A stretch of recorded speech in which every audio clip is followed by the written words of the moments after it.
누구나 세상에 태어나자마자 누군가의 품에 안겨 첫 울음을 터뜨린다. 하지만 나는 아무 품도 없이 혼자 울었다. 내 이름은 혜정이다. 사람들은 나를 보고 강한 여자라고 말한다. 맞는 말일지도 모르겠다. 하지만 나는 태어날 때부터 강하지 않았다. 그냥 선택지가 없었을 뿐이다. 나는 고아였다. 고아원에서는 겨울보다 마음이 더 추웠다. 새벽마다 잠에서 깨어나면 천장만 바라보았다. 언젠가 누군가가 데리러 오길 바라며. 하지만 그런 일은 끝내 오지 않았다. 18살이 되던 해 정부 지원이 끊기고 고아원 문을 나섰다. 비닐 가방 하나, 약간의 지원금, 그리고 보호 종료라는 딱지만 남았다. 좁은 원룸, 곰팡이 핀 벽, 바람 소리에 흔들리는 창문. 나는 불을 끄지 못했다. 조용함이 너무 무서웠다. 대학교? 꿈도 꾸지 않았다. 라면 한 끼가 사치인 세상에서 학비는 말도 안 되는 단어였다. 나는 일했다. 닥치는 대로. 그리고 밤마다 미용학원에 갔다. 그게 내가 붙잡은 유일한 꿈이었다. 고아원에서 친구들 머리를 자주 다듬으며 들었던 한마디. 혜정아, 너 손재주 있다. 그 말 한 줄기에 버텼다. 학원 졸업 후 미용실에 들어갔다.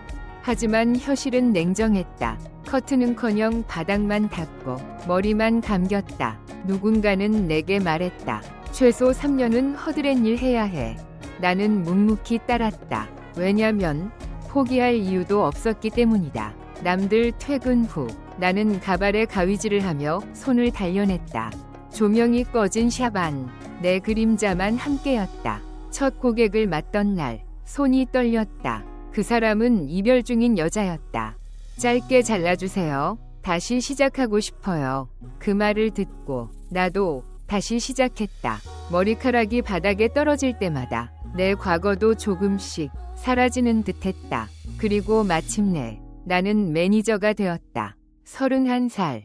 자격증보다 더 값진 건 내가 끝까지 버텼다는 사실.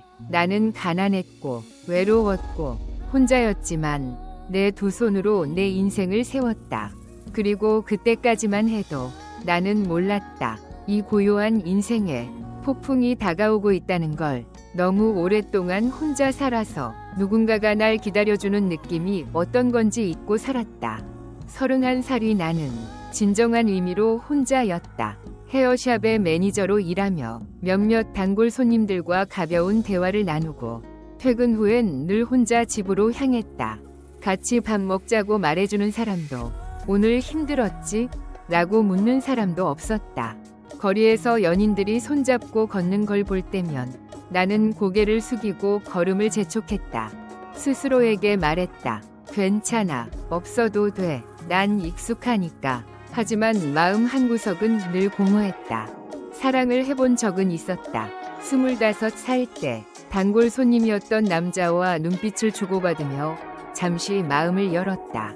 그는 항상 웃으며 날 바라봐 줬고 나는 처음으로 누군가의 빚 잊은 것 같은 기분이었다. 하지만 그는 어느 날 아무 말 없이 사라졌다. 28살 때 또 한 명의 남자를 좋아하게 됐다. 같은 건물 위층 사무실에서 일하던 사람.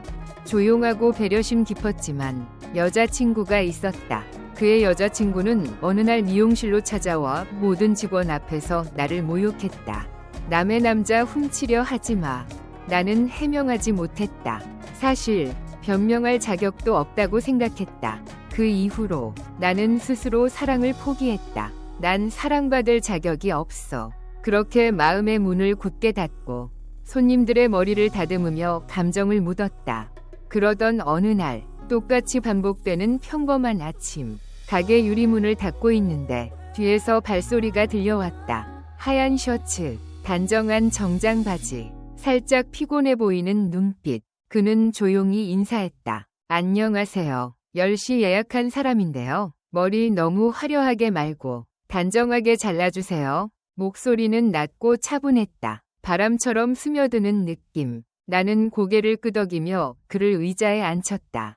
20분 동안 그는 거의 말을 하지 않았다. 눈을 감고 조용히 앉아 있었다. 나는 섬세하게 가위를 들고 집중했다. 컷이 끝나자 그는 거울을 보며 말했다. 정말 잘 자르시네요. 감사합니다. 나는 가볍게 웃으며 고개를 끄덕였다.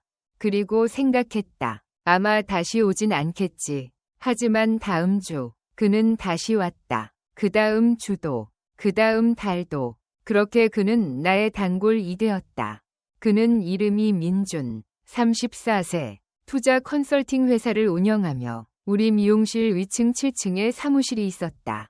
내가 물었다. 이렇게 자주 오셔도 괜찮으세요? 바쁘신 것 같은데. 그는 조용히 웃으며 대답했다. 바쁘죠. 그래도 여기 오면 마음이 조용해져서요. 그 말 한마디에 심장이 조용히 떨렸다.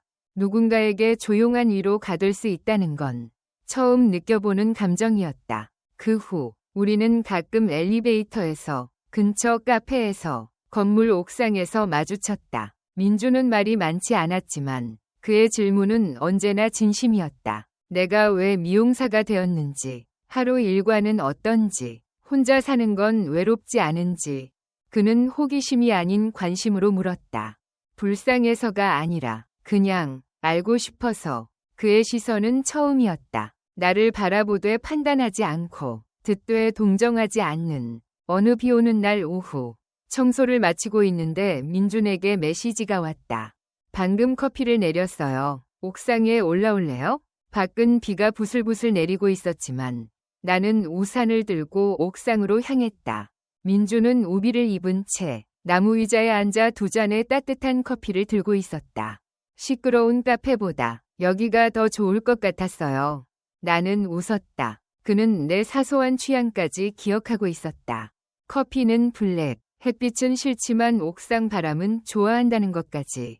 우리는 비가 떨어지는 소리를 들으며 말없이 커피를 마셨다. 그 순간 나는 느꼈다. 이 남자 옆에 있으면 마음이 고요해진다. 몇 주 후 일이 하나 터졌다. 손님에게 심하게 혼나고 손에서 가위가 떨어졌다. 하루 종일 아무것도 먹지 못한 채 혼자 눈물을 삼키고 있었다. 그날 밤 민준이 전화를 했다. 나는 받지 않았다. 10분쯤 지났을까? 현관 초인종이 울렸다. 문을 열자 젖은 우비를 입은 민준이 서 있었다. 손에는 도시락과 따뜻한 국이 들려 있었다. 오늘 하루 힘들었죠. 큰 도움은 안 되겠지만 따뜻한 밥은 먹어야 하니까. 그 순간 마음이 뚝 하고 무너졌다. 누군가 내 힘듦을 말하지 않아도 알아주는 건 처음이었다. 조용히 집에 들인 후 그는 조심스럽게 말했다. 혜정 씨, 나 좋아해요. 나는 놀라 말을 잇지 못했다. 지금 대답하지 않아도 돼요. 다만 언젠가 나랑 같이 걸어주고 같이 밥 먹고 아무 말 없이 있어줄 수 있다면 그걸로 좋아요. 그날 밤 나는 오랜만에 울었다. 외로워서가 아니라 누군가에게 처음으로 필요한 사람이 된 느낌이 들어서. 며칠 동안 밤잠을 설쳤다. 내가 진짜 사랑받을 자격이 있을까? 하지만 민주는 서두르지 않았다. 조금씩 조용히 내 안으로 들어왔다. 상처도, 과거도, 외로움도 모든 걸 감싸 안아줄 것처럼.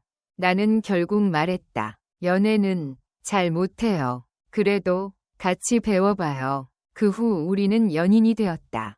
특별한 이벤트도 화려한 선물도 없었다. 하지만 매일 점심마다 밥 먹었어요? 란 메시지가 왔다. 비 오는 날이면 우산이 문 앞에 놓여 있었다. 퇴근길에는 조용히 손을 잡고 걸었다. 그는 말했다. 우리 엄마는 까다로워요. 하지만 괜찮아요. 내가 다 할게요. 당신은 당신답게만 있으면 돼요. 나는 그 말을 믿었다. 처음으로 누군가를 믿어도 괜찮다고 느낀 순간이었다. 겨울이 다가오던 어느 날, 민주는 나를 남산타워로 데려갔다. 서울의 야경이 반짝이던 그 순간, 그는 작은 반지 상자를 꺼내 내게 말했다. 가족이 없다는 거, 나도 알아요. 하지만 이젠 내가 그 가족이 되어줄게요. 나는 대답하지 못하고 눈물만 줄줄 흘렸다. 그 반지는 비싼 보석도, 특별한 장식도 없었다. 하지만 내 손에 딱 맞았다. 그건 누군가가 나를 가족으로 원했다는 증거였다. 나는 고개를 끄덕이며 그의 손을 꼭 잡았다. 나는 결혼이란 게 어두운 삶을 살아온 사람에게는 마침표 같은 선물이라고 믿었다. 하지만 그 문을 지나자마자 맞이한 세계는 내가 알던 것보다 더 차갑고 더 깊고 출구조차 없는 곳이었다. 결혼식은 봄 햇살 가득한 날이었다. 나는 순백의 드레스를 입고 민준의 옆에 섰다. 그는 내가 처음으로 사랑받을 수 있다고 믿게 만든 사람이었다. 하객들은 모두 따뜻한 축복을 건넸다. 그 누구도 내 과거를 묻지 않았다. 그 순간만큼은 내가 인정받는 사람이 된 기분이었다. 하지만 나만 알고 있었다. 그 결혼 승낙을 받기 위해 민주는 엄마에게 내가 임신했다고 거짓말을 했다. 나는 그 거짓말에 동의하지 않았다. 하지만 그는 내 손을 꼭 잡고 단 한 번만이라며 결혼만 하면 나중에 진실을 말하겠다고 했다. 나는 아무 말도 하지 않았다.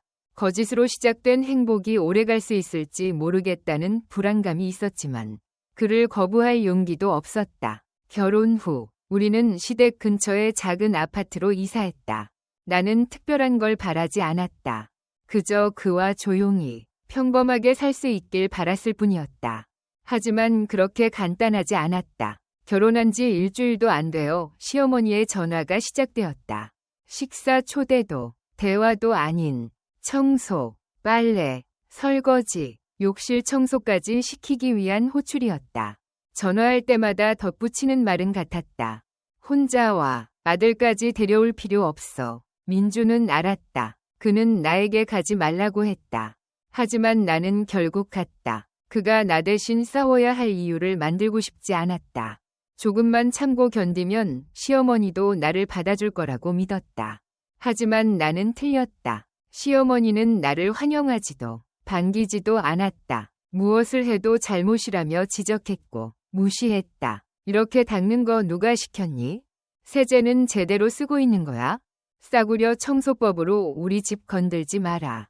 그녀에게 내가 하는 일은 중요하지 않았다. 그녀는 단지 나를 스트레스를 푸는 대상쯤으로 여겼다. 어느 날 일을 마치고 집에 가려는데 시어머니가 물었다. 아직도 일하니? 나는 고개를 끄덕였다. 네, 미용실 매니저로 일하고 있어요. 그녀는 비웃었다. 머리나 만지는 일을 하면서 매니저라니. 그딴 일 그만두고 집에서 내 아들 뒷바라지나 해. 나는 조용히 말했다. 이 일은 제가 10년 동안 해온 일이에요. 저에게는 단순한 일이 아니라 제 자신을 지탱해주는 일이에요. 그러자 그녀는 단호하게 말했다. 그럼 이혼해. 우리 집에는 그런 직업 가진 며느리는 필요 없어. 나는 그날 밤 민준에게 모든 걸 말했다. 그는 말없이 듣다가 다음날 혼자 시댁으로 향했다. 무슨 말을 했는지는 모른다. 하지만 그 후로 시어머니는 나를 부르지 않았고 태도도 조금 달라졌다. 여전히 차가웠지만 노골적인 모욕은 사라졌다. 나는 이제야 조금 숨통이 트이는 줄 알았다. 하지만 또 다른 인물이 등장했다. 결혼 3개월 후 민준의 남동생이 결혼했다. 그의 아내는 젊은 가정의학과 의사였다. 겉모습도 화려했고 자신감은 하늘을 찔렀다. 첫 만남에서 그녀는 나를 위아래로 훑어보더니 물었다. 형님, 직업이 뭐예요? 나는 웃으며 답했다. 헤어 디자이너예요. 그녀는 입꼬리를 올리며 말했다. 아, 물결표 손 쓰는 직업이군요. 전 의사라서 손이 생명이거든요. 설거지나 청소 같은 건 못해요. 나는 할 말을 잃었다. 시어머니는 옆에서 고개를 끄덕이며 말했다. 맞는 말이지. 귀한 손은 아껴야지. 그 말은 내 가슴을 조용히 찢었다. 나는 며느리였지만 단지 학벌과 직업이 다르다는 이유로 그 집안에서 가장 아래에 서 있었다. 민준에게 말했지만 그는 신경 쓰지 마. 네가 비교할 상대도 아니야. 라며 넘겼다. 나는 고개를 끄덕였지만 내면에서는 뭔가 무너지고 있었다. 시어머니의 멸시는 어느 정도 익숙해져 있었지만 남편의 침묵과 무관심은 나를 더 외롭게 만들었다. 몇 달 후 동서가 병원을 개원했다. 가족 단톡방에 개원식 초대 메시지가 왔다. 나도 받았다. 사실 가고 싶지 않았다. 하지만 한 집안 식구로서 인사 정도는 해야 할 것 같았다. 나는 직접 고른 난초 화분을 들고 병원에 갔다. 동서는 멀리서 나를 보고도 모른 척했다. 내가 다가가 축하 인사를 전하며 꽃을 내밀자 그녀는 사람들 앞에서 말했다. 여긴 왜 오셨어요? 여긴 의사들만 모인 자리예요. 미용사랑은 어울리지 않잖아요? 그녀는 내가 준 화분을 그대로 쓰레기통에 버렸다. 나는 아무 말도 하지 않고 돌아섰다. 그 순간 내 안에서 뭔가 완전히 무너졌다. 결혼 후 나는 비로소 알게 되었다. 가장 아픈 상처는 말이 아니라 사람들의 무관심과 조롱 어린 눈빛에서 온다는 걸. 민주는 여전히 나를 사랑했지만 그 사랑은 그가 지켜야 할 것들 앞에서 작아졌다. 나는 울지 않았다. 떠나지도 않았다. 그저 마음속에 단단히 다짐했다. 이제부터는 참지 않겠다고. 더는 밟히지 않겠다고. 나는 시어머니의 차가운 시선을 견뎌냈다면 더 이상 상처받을 일은 없을 거라 생각했다. 하지만 그 생각은 너무 순진했다. 누군가 진심으로 문을 열고 다가갔을 때 가장 깊은 상처를 주는 사람은 낯선 사람이 아니라 바로 가족이라는 이름을 가진 사람일 수도 있다는 걸 깨달았다. 그녀는 처음엔 조용히 등장했다. 하지만 곧 모든 이의 중심이 되었다. 젊고 예쁘고 똑똑한 의사, 막내 아들과 결혼한 올케였다. 처음 만난 날, 그녀는 내게 손을 내밀며 말했다. 형님 맞죠? 들었어요. 미용하신다면서요? 나는 미소 지으며 고개를 끄덕였다. 네, 미용은 10년 넘게 했어요. 지금은 작은 샵에서 매니저로 일하고 있어요. 그녀는 내 옷차림을 위아래로 훑어보더니 고개를 갸웃했다. 아, 손 쓰는 직업이네요. 손기술 좋으시겠다. 전 의사라서 손이 생명이라 설거지도 잘 못해요. 나는 조용히 웃고 넘겼지만 그녀의 말은 분명히 선을 긋는 표현이었다. 처음부터 나는 그녀보다 아래라는 것을 강조하고 싶었던 것이다. 시어머니는 그 말을 듣고 크게 웃으며 말했다. 그래 그래. 막내 며느리는 뭐 하나 빠지는 게 없지. 의사에다 외모도 되잖아. 형님이랑은 비교가 안 되지. 나는 속으로 입술을 깨물었다. 이 집에서 학벌과 직업은 사람의 가치를 결정짓는 기준이라는 걸 그제야 뼈저리게 느꼈다. 3달 후 올케는 개인 병원을 개원했다. 가족 단체방에 초대 문자가 왔다. 나는 잠시 고민했다. 가야 할까? 가지 말까? 환영받지 못할 걸 알면서도 최소한의 예의를 지키고 싶었다. 그래서 나는 직접 난초 화분을 고르고 리본을 달고 작은 카드에 글을 썼다. 개업을 진심으로 축하해요 형님이. 정장도 아니고 그냥 단정한 검정 원피스를 입고 병원에 도착했다. 화려한 인테리어, 멋지게 차려입은 손님들, 대부분은 의사들이었다. 나는 그 속에서 가장 평범한 사람이었다. 나는 조심스럽게 그녀에게 다가가 화분을 건넸다. 개원 축하해. 병원 정말 멋지다. 그녀는 화분을 받아들더니 말했다. 형님 여기 왜 오셨어요? 여긴 의사들 모인 자리예요. 형님은 미용사시잖아요? 나는 말없이 서 있었다. 그녀는 억지로 미소를 지으며 사람들을 향해 말했다. 여러분 물결표 우리 시누이가 왔어요. 미용하시는 분인데 정성껏 화분도 가져오셨어요. 물결표 귀엽죠? 사람들 사이로 희미한 웃음소리가 퍼졌다. 나는 손을 꽉 쥐고 고개를 끄덕였다. 그냥 돌아가려던 찰나 그녀는 직원에게 화분을 건네며 이렇게 말했다. 이거밖에 갖다 버려요. 싸구려 꽃냄새 여기 퍼지면 곤란하니까. 나는 얼어붙은 채로 서 있었다. 아무도 말리지 않았다. 아무도 내 편이 아니었다. 그 순간 나는 이곳에서 내가 얼마나 쓸모없는 존재인지 온몸으로 실감했다. 돌아서려는 나에게 그녀는 조용히 다가와 말했다. 형님, 솔직히 형님 오시면 사람들이 형님을 도우미인 줄 알아요. 설명하기도 민망해요. 다음부턴 그냥 안 오시는 게 좋을 것 같아요. 나는 손을 말아쥐고 말없이 고개만 끄덕였다. 화내고 싶었다. 소리치고 싶었다. 하지만 아무 말도 나오지 않았다.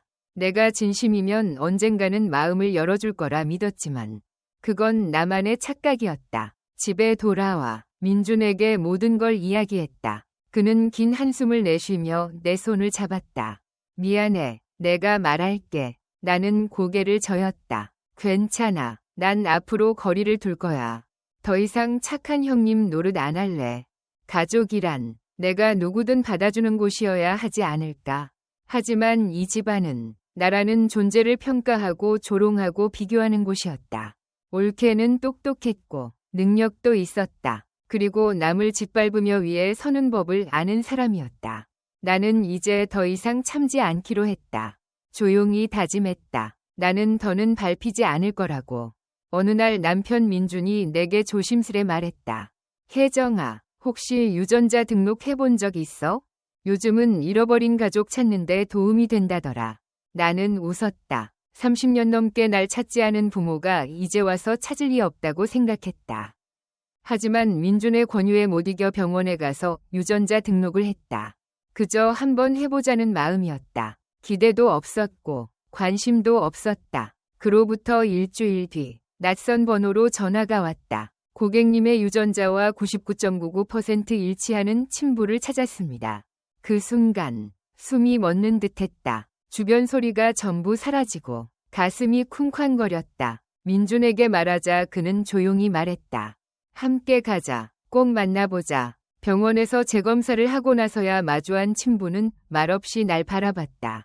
그는 양복 차림의 단정한 중년 남자였고 눈가엔 눈물이 맺혀 있었다. 선주야, 난 널 버린 게 아니야. 잃어버린 거야. 하루도 널 잊은 적이 없어. 나는 말없이 고개를 숙였다. 그의 말이 거짓처럼 느껴지지 않았다. 유전자 재검사를 했고 결과는 완전 일치였다. 그는 진짜 내 아버지였다. 그는 30년 전 이 일을 조심스레 꺼냈다. 네가 2살일 때 가족 여행 중에 엄마가 잠시 자리를 비웠고 나는 열이 나서 잠깐 졸았어. 눈을 떴을 땐 네가 사라져 있었단다. 그들은 3년 넘게 전국을 돌아다니며 나를 찾았다. CCTV도 없던 시절 실종 아동을 찾는 건 기적에 가까운 일이었다. 어머니는 몇 년 전 병으로 세상을 떠났고 마지막까지 나를 그리워했다. 아버지는 내 손을 잡고 말했다. 이제부터는 더 이상 혼자가 아니야. 그리고 그는 나를 집으로 데려갔다. 서울 시내의 고급 주택. 문을 열어준 건 젊고 단아한 여성. 그녀는 나를 보자 눈이 커졌고 곧 입가에 미소를 지었다. 혹시 언니세요? 나는 고개를 끄덕였다. 그녀는 선미. 내가 잃어버린 지 30년 만에 처음 만난 동생이었다. 서울대 출신의 의사, 그리고 병원장. 그 병원은 바로 동서가 새로 입사한 병원이었다. 나는 이 사실을 시댁에 말하지 않았다. 그럴 필요도 없었고 말하고 싶지도 않았다. 며칠 뒤 그 병원의 개원식. 나는 정중히 축하하려고 작은 화분을 들고 갔다. 결과는 모욕이었다. 화분은 쓰레기통에 버려졌고 나는 모든 사람 앞에서 조롱당했다. 그 자리를 떠나려던 순간 병원 뒤편 문이 열렸다. 낯익은 목소리가 울려 퍼졌다. 누가 감히 내 언니한테 그렇게 무례하게 굴어? 모두가 뒤를 돌아봤다. 흰 가운을 입은 병원장 선미가 들어섰다. 그녀는 분노로 눈이 타올랐고 동서 앞까지 걸어가서는 그녀의 뺨을 세차게 올려쳤다. 찰싹. 모든 사람이 놀랐다. 나조차 숨을 멈췄다. 이 사람이 내 언니야. 우리 가족이 수십 년을 찾던 언니라고. 그런데 네가 뭔데 사람을 쓰레기 취급해? 동서는 말을 잇지 못했다. 입을 벌린 채 얼어붙었다. 언니가 아니었으면 그렇게 해도 된다는 거야? 넌 사람 자격도 없어. 지금 당장 이 병원에서 나가. 그녀는 주변을 둘러보며 도움을 구했지만 어느 누구도 그녀를 두둔하지 않았다. 선미는 내게 다가와 손을 잡고 말했다. 언니, 이제 그만 참아요. 이제부턴 내가 지켜줄게요. 그 순간 나는 참았던 눈물을 흘렸다. 누군가가 많은 사람들 앞에서 내 편이 되어주는 건 처음이었다. 동서는 울며 무릎 꿇고 사과했다. 몰랐어요. 병원장님 언니인 줄. 선미는 단호히 말했다. 몰랐으면 괜찮은 거야? 네가 진짜 병든 건 실력이 아니라 인격이야. 그날 이후 나는 더 이상 무시당하는 사람이 아니었다. 나는 이름 없는 고졸 미용사가 아니었다. 나는 가족이 있었고 누군가의 소중한 언니였다. 그리고 나는 이제 2번 다시 고개를 숙이지 않기로 했다. 그날 뺨을 맞은 이후 모든 것이 달라졌다. 병원 안의 분위기는 바뀌었다. 직원들은 수군거렸고 의사들은 조용히 눈치를 봤다. 사람들의 시선은 전과 달랐다. 동정이나 무시가 아닌 조심스러운 경계심이 담겨 있었다. 그들도 이제야 알게 된 것이다. 그동안 무시했던 사람이 병원장의 친언니였다는 것을. 그리고 병원장 선미는 자신이 아끼는 사람을 건드리는 자에겐 절대 가만히 있지 않는다는 것도. 다음 날 선미는 내부 공지를 통해 발표했다. 오늘부로 김은수 씨의 병원 내 모든 직무를 정지합니다. 공식 계약도 즉시 해지됩니다. 사유는 직장 내 윤리 위반, 계층 차별, 병원장 가족에 대한 모욕입니다. 직원들은 충격에 휩싸였다. 이건 단순한 인사 조치가 아니라 가족 간의 의계가 완전히 뒤집힌 사건이었다. 선미는 여기서 멈추지 않았다. 병원 회의실에서 전체 임직원을 모은 긴급 회의를 열었다. 그 자리에는 주요 과장, 투자자, 그리고 본부장급 인사들이 모두 모였다. 그녀는 회의실 중앙에 서서 말없이 노트북을 열었다. 스피커를 통해 녹음 파일이 흘러나왔다. 은수가 나에게 천박한 년, 고졸 미용사, 집안 수치라며 퍼부은 모욕적인 말들이 모두 담겨 있었다. 회의실 안은 숨소리조차 들릴 정도로 조용해졌다. 선미는 잠시 눈을 감았다가 천천히 입을 열었다. 이 녹음 속 인물은 제 언니입니다. 저희 가족이 30년 넘게 찾던 언니입니다. 보육원에서 자라 혼자 일어선 사람이고 누구보다 강하고 착한 사람입니다. 그 언니에게 이런 말을 퍼부은 사람이 지금까지 우리 병원에서 의사로 일해왔다는 게 참담합니다. 그 누구도 말을 잇지 못했다. 조용한 박수가 퍼졌고 이내 회의실 전체에 박수 소리가 울려 퍼졌다. 그 누구도 은수를 변호하지 않았다. 나는 회의실 뒷자리에 앉아 조용히 숨을 골랐다. 말 한마디 하지 않았지만 그 자리에 있는 것만으로도 충분했다. 이제는 설명하지 않아도 내가 누구인지 모두가 알았다. 나는 더 이상 시댁에서 무시당하는 며느리가 아니었다. 서울 강남의 단독주택에서 살며 고급 미용실을 운영하는 원장이 되었고 가장 중요한 건 이제는 가족이 생겼다는 사실이었다. 그동안 그토록 바랐던 평범한 삶이 이제야 비로소 내 것이 되었다. 한편 은수는 모든 걸 잃었다. 병원 밖으로 쫓겨난 그녀는 병원 정문 앞에서 무릎을 꿇고 울고 있었다. 형님, 제발 한 번만 용서해 주세요. 제가 잘못했어요. 진심으로 반성하고 있어요. 나는 그녀에게 다가가지 않았다. 그저 몇 걸음 떨어진 곳에서 바라봤다.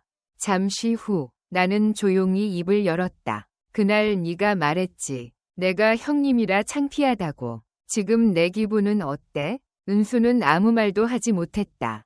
그 순간 선미가 내 앞을 막아서며 말했다. 언니 앞에서 무릎 꿇지 마. 반성해서가 아니라 잃기 무서워서 무릎 꿇는 거잖아. 그런 사람에게 우리가 남겨줄 게 뭐가 있어? 은수는 울면서 애원했다. 병원에서 쫓겨나면 저는 진짜 끝이에요. 형님, 제발 도와주세요. 나는 고개를 돌렸다. 내가 원하던 건 단 한 가지였다. 사람 대 사람으로 대하는 존중. 그녀는 그걸 끝내주지 않았다. 그리고 지금 내가 줄 수 있는 것도 없었다. 나는 복수하지 않았다. 단지 그들이 나를 외면했던 방식 그대로 그저 돌아서기만 했을 뿐이었다. 진실이 밝혀진 이후 시어머니는 눈에 띄게 달라졌다. 예전처럼 비꼬는 말도 초졸의 미용사나 하는 며느리라는 말도 사라졌다. 대신 부드러운 문자, 밥 한 끼 하자는 초대, 예고 없는 방문이 이어졌다. 세아가 내가 널 얼마나 아꼈는지 몰랐을 뿐이야. 이제야 네가 얼마나 멋진 사람인지 알게 됐단다. 나는 아무 말도 하지 않았다. 화를 낸 것도 아니고 속상했던 것도 아니다. 단지 이제 와서 달라진 모습에 아무런 감정도 느껴지지 않을 뿐이다. 우리 아버지가 잘 나가는 사업가이고 내 동생이 서울대 출신 의사라는 걸 알고 나서야 시어머니는 달라졌다. 웃으며 과일과 선물을 들고 찾아왔고 꺼낸 말은 결국 투자였다.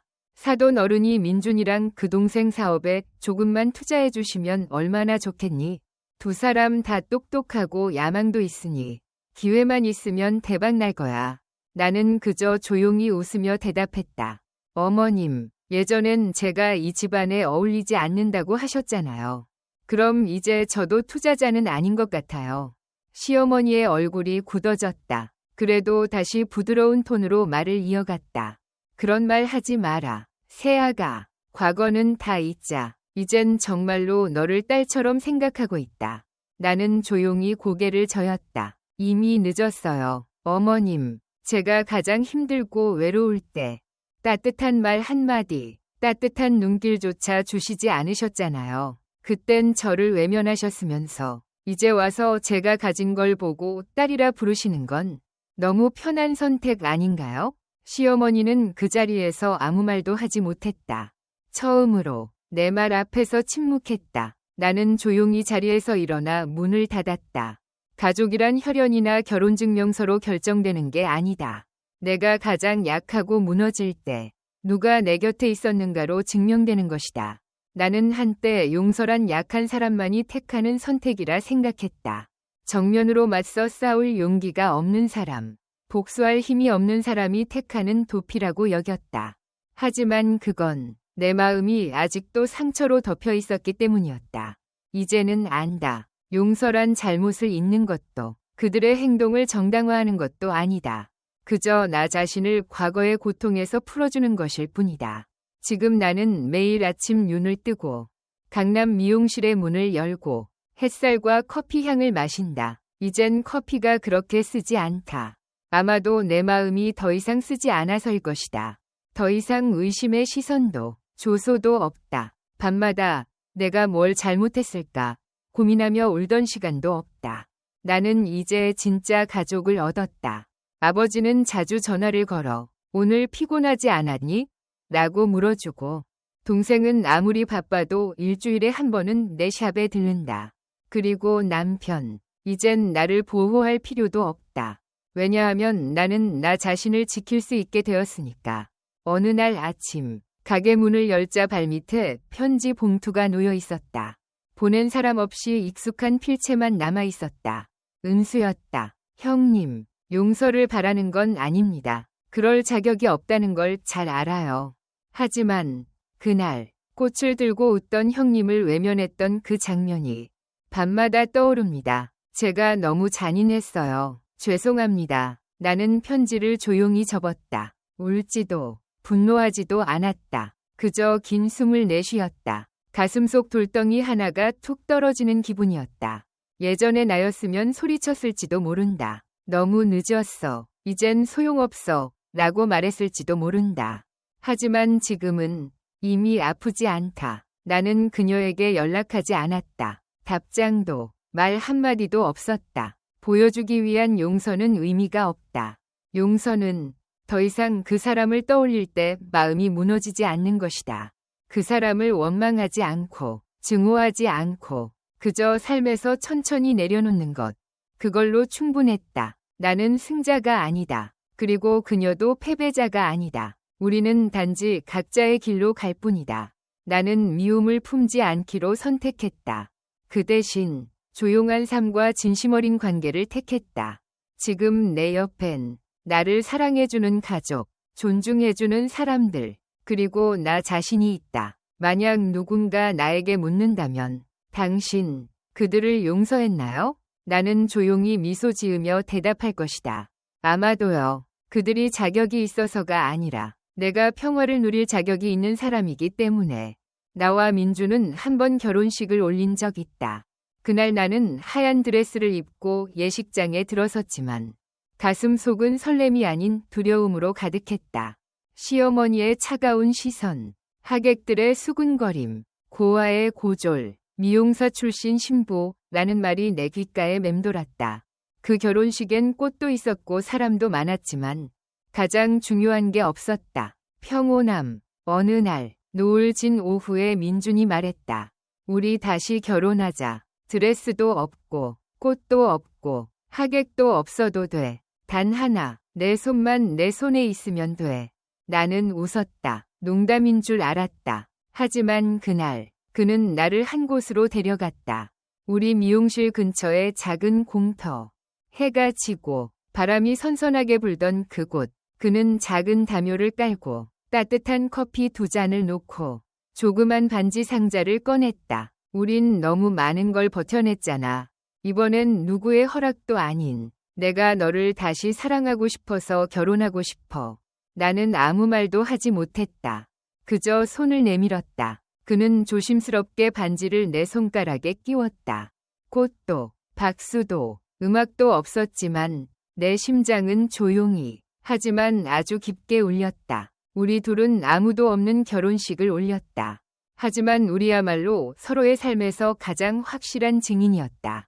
민주는 내가 주방 바닥에서 숨죽이며 울던 모습도 봤고, 나는 민준이 차 안에서 눈을 감고 참았던 눈물도 기억한다. 그렇게 서로를 지켜보고, 지지하고, 포기하지 않았다. 그래서 이날, 드레스가 없어도, 하객이 없어도, 누구의 축복이 없어도 괜찮았다. 그저 우리가 서로의 손을 꼭 잡았다는 그 순간이 세상 어떤 결혼식보다 진심이었고 깊었다. 누군가는 말했다. 폭풍을 지나온 사람은 결국 창문 사이로 햇살이 비추는 작은 집을 꿈꾼다. 나는 지금 그런 꿈 속에 살고 있는 것 같다. 화려하지 않지만 따뜻하고 단단한 하루하루. 나는 누군가를 짓밟고 일어선 여자가 되지 않았다. 복수도 하지 않았고 누구보다 높이 서려고도 하지 않았다. 그저 누군가에게 손을 내밀 때 더 이상 움츠리지 않아도 되는 삶. 매일 아침 눈을 떴을 때 이젠 사랑받기 위해 애쓰지 않아도 되는구나 라고 느끼는 삶을 선택했을 뿐이다. 나와 민주는 도시 외곽의 조용한 집으로 이사했다. 크지 않지만 데이지를 심을 마당이 있고 차 한 잔 마실 수 있는 작은 발코니도 있다. 아침이면 민주는 커피를 내리고 나는 꽃을 자른다. 많은 대화를 나누지는 않지만 단 한순간도 외롭지 않다. 때때로 가장 행복한 날은 가장 평범한 날들이다. 내 동생은 여전히 바쁘지만 주말마다 찾아온다.